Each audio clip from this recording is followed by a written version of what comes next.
Delft is, together with COST, organizing a conference, Materials in a Resource-Constrained World. We are organizing a transdisciplinary strategic event because materials in a resource-constrained world is a global issue that we have to find solutions for. Well, I think this is the question we have to answer. Yeah? If we would have a future as a mankind, yes, this is the real question we have to answer. If our consumption of raw materials would extrapolate to the rest of the world, that would be the fun. We can't go on this way we have went the last, let's say, since the beginning of the Industrial Revolution. And so we must accept this as a chance, not a risk. It's a chance. It's a chance for engineers, for natural sciences, all these people. Do you think the European Union should put coking coal on the list of critical raw materials? That's a very good question. I think it should. I think it should. It will? The Union imposes CO2 regulations and taxes, and coking coal is one of the materials that it is scarce. It is not largely available within at least the EU 27. So yeah, we're dependent on others. So TU Delft and COST decided to join expertise, and the added value of that is that COST is already a very old network within Europe discussing topics and science that are of importance to Europe and also to importance of the world. And on the other hand, TU Delft has its own network of universities of technologies around the world. It can provide solution strategies for materials in a resource-constrained world. And in that respect, the collaboration between TU Delft and COST is extremely fruitful. I don't know if you've picked up on this, but recent conferences in China have been saying something that's been widely discussed, is that the heavy rare earth exporting needs to begin to close as domestic demand grows and takes up that.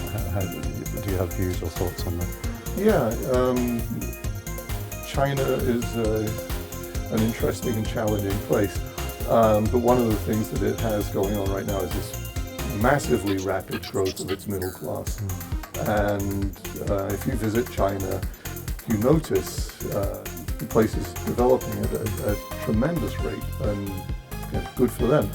But all of those things mean that people want more stuff. They're putting up buildings that need lighting, they're buying cell phones that need rare earths, buying cars that need rare earths.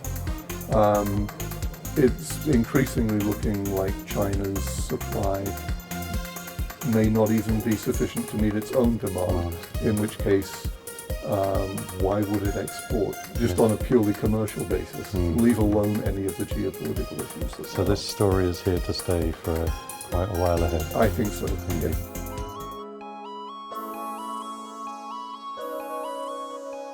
You run a research center for strategic materials. So what would you say is the greatest challenge for Japan in this resource-constrained world?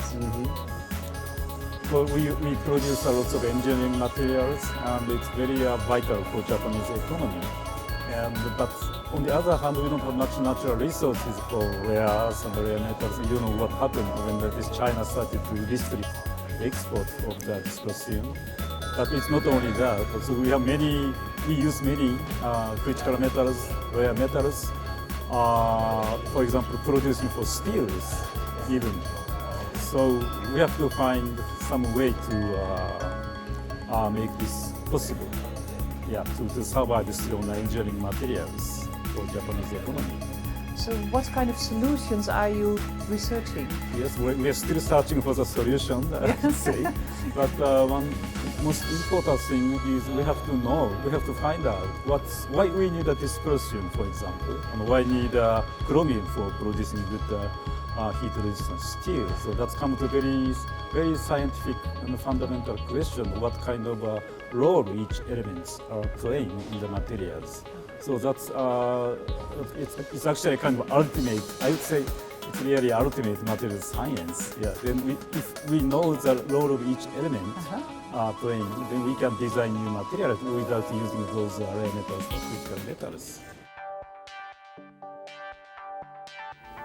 It is very important that we have people from the United States, from Japan, from all over the world coming together, because this is a global issue and we can learn from each other. How is one continent trying to solve the problem and how is the other continent trying to solve the problem and how does it interact? That's what this conference brought together. People from different continents, it brought together people from early stage researchers, people that are eminent scientists. It brought together people from fields of industrial ecology and material science. The United Nations has a working group looking to solve the e-waste problem, the STEP initiative. What do you think would happen in a world today if we were no longer able to simply dump our e-waste in developing parts of the world? That, I think, is a very difficult question. I think the dumping part is all about economics. Apparently, in the present state of the economy here, it's not profitable to do this very labor-intensive type of recycling.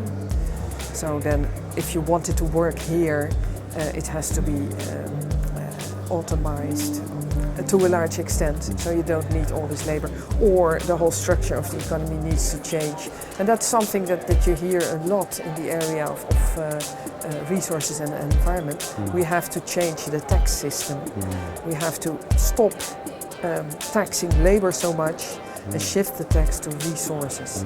Then it's, repair or other labor-intensive branches of work become more profitable, and at the same time, because those resources are so much more valuable, it's two things that go in the same direction. Indeed.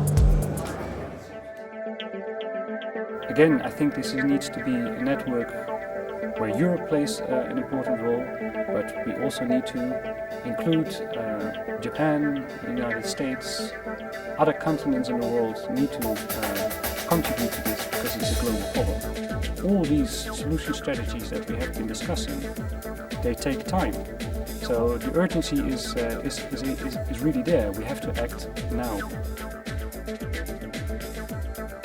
I think that one of the most efficient ways forward now would be really to get a small group of people together from here, from your fledgling network, and say, okay, let's work on what we're really going to do, and then contact the others. I think it's a practical way. There's not that much time until the framework program starts or the next submission date for COSTIS and so on. So it might be a good way, I think, for you to proceed from here. Slowing down the acceleration of product use. But that's something that personally also fascinates me, because everything we hear now is still about speeding up. Additive manufacturing, it's just speed markets, and still that's still very much at the forefront of a lot of the thinking here today.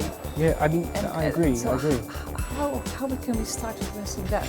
Well, I think there's two different types of approach. I mean, the reason I can see for manufacturers to speed up is to show the capabilities to get from the idea, the concept, to creation in quick time. And there's absolutely no disagreement that the quicker you go, the more efficient and effective you are. There are obviously other costs to that, like energy. You may be using a lot more energy than you would require from a slower process. The drawbacks to it are, I think, as mentioned yesterday by a previous speaker, that that technology or that process may be superseded. So again, there needs to be fast thinking combined with slow thinking. And I think it's that combination of fast and slow thinking that will really give us the capability. So actually what you're saying is that we need to learn how to slow down at the right moment. Exactly. Yeah. Because the most important thing as a designer, we've got to be thinking of new ways to give the same experience, but less cost to the material consumption that we're burning through very quickly. I would like to encourage all participants of this conference and viewers of this video to find ways to continue this network and how we can collaborate in the future.